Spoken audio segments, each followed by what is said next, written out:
Olá, caríssimos alunos. Vamos para mais uma aula da disciplina de sistemas operacionais. Hoje falando sobre processos. Tá? O que são esses processos? Para que servem os processos? Um breve conceito: processos vão servir para a execução das tarefas. Tá? São as requisições que você faz ao sistema operacional e o sistema operacional vai torná-las processos, e esses processos vão passar pelo nosso processador. Bom, uma pequena imagem aqui, motivacional. Pense, bote a cabeça para funcionar, tá? A sua engrenagem mental, tenha ideias e pratique suas ideias. Tá? Não importa a cor do céu, quem faz o dia bonito é você. Então, o que você plantar, você vai colher, né? O resultado que você tem são mediante as suas ações. Bom, antes de começar a falar sobre o processo, vamos estudar a estrutura que se tem para que seja feito esse processo, tá? A estrutura do sistema operacional em si. E começando logo pelo cérebro, pelo núcleo do sistema operacional, que a gente chama de kernel, tá? O sistema operacional é formado por um conjunto de rotinas que oferecem serviços aos usuários, às suas aplicações e também ao próprio sistema. Esse conjunto de rotinas a gente dá o nome, tá, de kernel, o núcleo do sistema. Tá? Nele é onde é feito todas as requisições. É para ele que você encaminha todas as suas requisições que você faz ao computador. É importante não confundir o núcleo do sistema operacional com aplicações e utilitários. No caso, a interface gráfica e interpretador de comandos que acompanham o sistema operacional. Tá? As principais funções aí que a gente tem com relação ao núcleo do sistema operacional, podemos dizer que são tratamento de interrupções e exceções, tá? Que essas interrupções e exceções vão acontecer na fase em que o processo está no processador, tá? Criação e eliminação dos processos, sincronização e comunicação entre os processos, caso haja a necessidade do compartilhamento de alguma informação entre esses processos, escalonamento e controle de processos, tá? Fazer a gerência desses processos aí dentro do processador, gerência de memória, gerência do sistema de arquivos, onde a gente controla todos os arquivos que existem no nosso computador, tá? Gerência dos dispositivos de entrada e saída, suporte a redes locais de computadores, fazer comunicação com a rede, tá? Contabilização do uso do sistema, auditoria e segurança de sistema. Para ter uma base de como funciona esse núcleo do sistema operacional, pegamos aqui essa pequena figura, onde eu tenho aí aplicativos, tá? Em comunicação com utilitários, que vão se comunicar com o sistema operacional através do seu núcleo, e este núcleo do sistema operacional, por sua vez, vai fazer a comunicação com o hardware e receber as respostas que cada hardware específico vai mandar para cada utilitário ou aplicativo que solicitou algum tipo de informação ou recurso. Tá? Continuando aqui com a estrutura, a gente tem as nossas System Calls. Que são essas System Calls? Na verdade, são chamadas ao sistema. Tá? São solicitações de recursos de hardware realizadas pelos utilitários ou aplicativos que você tenha no seu sistema operacional, tá? Ao sistema operacional. Essas chamadas de sistemas são utilizadas pelos programas usuários, no caso as aplicações, os utilitários que você tenha, outros softwares que você tenha armazenados no seu computador e que estejam em uso quando precisam executar algum tipo de serviço. Então eles vão lá, abrem uma chamada de sistema. Essa chamada de sistema é enviada para o núcleo do sistema operacional e o núcleo do sistema operacional vai direcionar essa chamada, essa requisição ao hardware específico. Tá? A quantidade e o tipo de chamadas a rotinas do sistema varia de sistema operacional para sistema operacional. Tem essa questão dessa variaçãozinha. Então, como é que funciona essa chamada ao sistema? Tá? Eu tenho aí uma aplicação, um software qualquer que eu esteja utilizando aqui no meu computador, que vai abrir uma chamada, essa chamada vai ser colocada em uma biblioteca, o núcleo do sistema vai lá, vê essa chamada que está na biblioteca e direciona ao hardware específico, tá? Vê qual tipo de recurso ela está solicitando, qual tipo de recurso de hardware ela quer. Vai, direciona ao hardware específico e esse hardware específico retorna ao núcleo do sistema a resposta, que manda também em forma de chamada para o aplicativo em questão. Como é que seria o modo de acesso dessas informações? Todo sistema operacional deve implementar mecanismos de segurança para garantir um funcionamento e proteção a esse núcleo, tá? E aos serviços que ele faz. Essa proteção é necessária para qualquer recurso compartilhado. E com o que a gente tem de mais compartilhado aí? O núcleo do sistema operacional, porque é ele que recebe toda a carga de recursos, tá? Então ele é compartilhado a todos os tipos de recursos que eu tenha, seja ele de software ou seja ele de hardware. Basicamente, na maioria dos processadores existem dois modos de acesso aí. O modo usuário, tá? E o modo kernel, que é um chamado modo supervisor, tá? Bom, dito tudo isso, a gente pode começar a falar do processo, pode começar a falar dessas requisições. Mas o que é o processo? O processo pode ser considerado aí um programa em execução. Tá, é um conceito de processo, mas é um conceito de processo muito alto. Vamos procurar aqui uma coisa mais específica, tá? Porque se eu disser é um programa em execução, mas esse programa ele fez algum tipo de requisição e essa requisição foi mandada para o núcleo do sistema operacional, que procurou aí o tipo de hardware específico e aí foi gerado esse processo e foi mandado para o processador para ser executado, tá?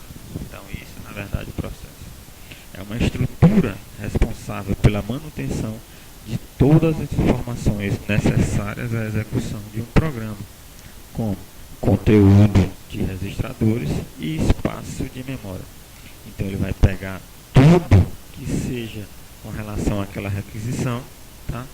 Vai colocar em um pacote e vai mandar para o processador para ser feito o processamento dessa informação e retornar a resposta ao software específico ou ao recurso de hardware específico, tá? Então isso é na verdade um processo. Muitas requisições são feitas para o núcleo do sistema. Então eu preciso aí que aconteça um gerenciamento desses processos. Para quê? Para que não haja aí um engarrafamento da quantidade de processos que estão chegando aí lá dentro da nossa CPU, tá? Para ser feito esse processamento, tá? Nesse gerenciamento são definidas as propriedades que cada processo em execução e a maneira como cada um vai receber o tempo de execução lá dentro do processador.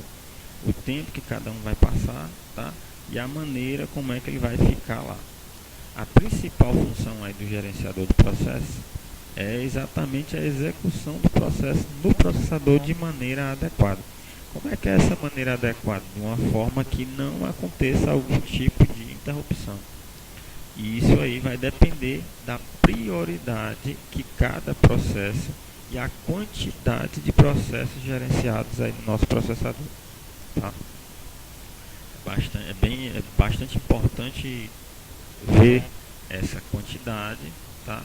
E essa prioridade. Por quê? Porque é feita uma lista, uma sequência baseada nessa questão da prioridade que cada processo vai ter lá no processador. Tá? Temos a questão do compartilhamento do processador entre os processos por meio da ativação momentânea do processo que será executado no processador. Tá? Isso, então, cada processo vai ser executado, sai e dá a vez para o outro. Tá? Para isso, a gente tem a nossa chamada troca de contexto. O que seria essa troca de contexto? É a etapa em que o sistema operacional armazenará todas as informações relativas à execução de um processo atual para permitir que o mesmo possa continuar a execução depois. Tá? Ele vai ter a sua fatia de tempo, acabou a sua fatia de tempo, mas ele não terminou o seu processamento por completo. Então o que é que acontece? O sistema operacional salva, armazena todas aquelas informações que já aconteceram, que já foram processadas relativas a esse processo. Armazena em um local específico, tá? Coloca outro processo para ser executado no processador e depois retorna, quando esse processo chegar à sua vez novamente, ele vai retornar ao processador, tá? E já vai ter incluída todas aquelas informações que aconteceram no processo anterior, tá? Então isso aí para quê? Para que possa continuar a execução em outro momento, tá? E incluir outro processo para ser executado, não deixando a máquina ociosa, tá? Tenho aqui uma figura, onde eu tenho aqui na primeira parte, tá? O processo A, onde eu tenho aí um processo A e um processo B para serem executados, tá? Então, o processo A está em execução, está sendo executado, tá? Só que acabou a sua fatia de tempo, tá? Então, eu vou salvar as informações do processo A, ao mesmo tempo que eu carrego no registro, lá no sistema operacional, o processo B. Acabou a fatia de tempo do processo B, eu salvo os registradores do processo B, tá? E carrego novamente o processo A para terminar a sua execução. E assim a fila vai andando. E isso é o constante. Enquanto o processador estiver ligado, está acontecendo essa troca de processos, essa execução de processos, tá? Mediante, claro, a quantidade de processos e a prioridade que cada processo tem para entrar no processador, ser processado, ser executado. Existem 3 eventos que a gente pode iniciar essa troca de contexto, tá? Através do escalonamento do processo, a ocorrência de interrupção e a ocorrência de exceção, tá? No escalonamento do processo, eu tenho cada processo em execução utilizando um núcleo do processador por uma fatia de tempo, tá? Quando esse tempo se esgotar, o processo atual vai ser substituído por outro processo, tá? Como já foi falado. Mas acontece também a interrupção e a exceção. Quando há interrupção ou exceção, o sistema operacional entra em operação, tá? Para tratar aquela interrupção ou exceção, e para isso o próprio sistema operacional inicia um ou mais processos com relação a esse, tá? No processo, a gente tem alguns estados, tá? Por quê? Porque eu vou mudando o processo, eu mudo alguns processos, tá? Tem processo que termina a sua fatia de tempo e ainda não acabou de ser executado por completo, tá? Então assim eu vou ter aí estados diferentes com relação a cada processo. O processo muda de estado durante a sua execução. Assim é definido pela sua atividade em curso, tá? Então cada processo pode estar em estado de novo ou criação, que é quando o processo está sendo criado, quando ele é criado. Em execução, as instruções estão sendo executadas. Em espera, que é quando o processo está pela ocorrência de algum evento, tá? Ou um término, algum dispositivo de I/O. O processo está em estado de pronto, quando ele está esperando para ser designado a um processador para ser executado. E terminado ou na fase de destruição, quando o processo terminou a sua inteira e total execução. Bom, baseado nisso, podemos fazer aqui uma pequena figura. Então eu tenho aí o processo. É feita uma requisição, o processo é criado. Criado esse processo, ele passa para apto. Se ele está apto, ele está à espera de ir para a sua vez para ser processado. Então, chegou a sua vez, ele muda para o estado de executando, porque ele está dentro do processador em execução, tá? Se acabou a fatia de tempo e ele precisa dar a vez para outro e não está precisando de mais nada, a não ser mais tempo do processador, ele volta para o estado de apto ou pronto e fica esperando novamente a sua vez, até entrar no estado de executando novamente. Ou, Se acontece algum tipo de interrupção por alguma questão qualquer, esse processo é retirado do processador, ele sai do estado de executando e vem para o estado de bloqueado, porque ele fica à parte, aguardando a espera da informação solicitada que ficou faltando para o término do seu processamento. Tá? E, dependendo da sua prioridade, ou ele volta direto para o estado de executando, ou ele vai para a fila de pronto, tá? Para o estado de apto ou pronto. Terminada a execução de um processo, terminou, não tem mais nada para fazer, ele vai para o estado de destruição. Então eu vou extinguir aquele processo porque não existe mais nada para ser feito com ele. Com relação aos tipos de processos, podemos classificar ele determinando pelo tipo de tarefa que vai ser feita com esse processo. Podemos associar aí processos quanto à utilização da unidade central de processamento e quanto ao acesso aos periféricos. Tá?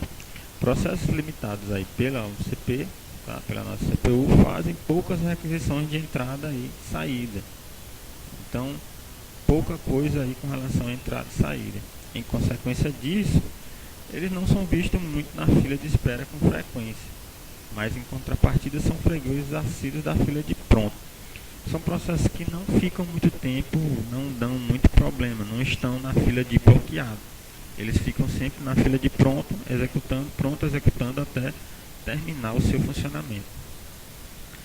Exemplos aí são processos que trabalham com computação gráfica, tá? Onde a gente temos aí, por exemplo, uma figura aí que foi feita com computação gráfica. Os processos classificados pelo tipo de tarefa limitados por ES fazem muitas requisições de entrada e saída, tá? Então precisam sempre estar indo e voltando para o processador. Em consequência disso, são vistos raramente na fila de pronto, mas em contrapartida são fregueses assíduos da fila de espera. Então passam muito tempo na parte de bloqueado, tá? A exemplo disso aí, a gente tem os navegadores web. Por quê? Porque eles estão em constante atualização, tá? Então vai sempre ficar requisitando alguma informação que não tenha. Então ele vai para a fila de espera, recebe a requisição e volta de novo para ser processado. Os processos classificados pela forma de comunicação são processos que recebem informações, processam e apresentam resultados. Aí a gente pode caracterizar um processo associando aos canais de ES, tá? De entrada e saída, usados aí para comunicação. Os processos em primeiro plano, também chamados de processos interativos, são processos em primeiro que exigem a comunicação direta com o usuário, tá? Há exemplos aí, a gente tem aí os jogos online. São processos que tem que ter a interação contínua aí com o usuário. Os processos chamados de segundo plano são, diferentemente dos processos interativos, não se comunicam diretamente com o usuário. Normalmente a comunicação de um processo de segundo plano é feita através de arquivos, inserção aí de arquivos. E é onde a gente tem aqui o kernel lá, o nosso prompt. A gente pode dar uma olhadinha pelo prompt de comando, tá? Você vai olhar e vai ver lá os processos lá que estão em aberto, em sequência, tá? No seu prompt de comando. Aqui na figura nós temos aqui um serviço de um sistema operacional que é o Ubuntu. Bom, chegamos ao final de mais uma aula e novamente a nossa leitura é recomendada, e temos também a bibliografia básica e a bibliografia complementar. Bons estudos e até a próxima.